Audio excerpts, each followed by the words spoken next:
10 reasons why I read books. If you love books, then watch this video till end. First, answer this question.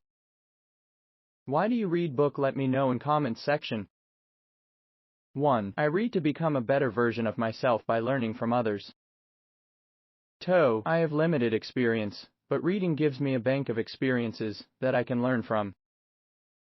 3. It's the cheapest form of mentorship. 4. I read to have more perspectives about a particular subject and be able to make informed decisions. 5. I read to find answers to unanswered questions.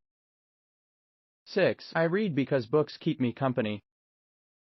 7. Reading connects me with others around the world. 8. I read sometimes to catch sleep, smiles. 9. It's the cheapest form to travel across the globe.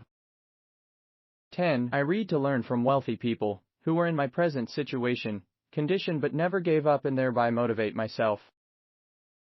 Why do you read? Who is your favorite writer? Which is your favorite book? Which point do you like the most? Don't forget to like, share and subscribe. Thanks for watching.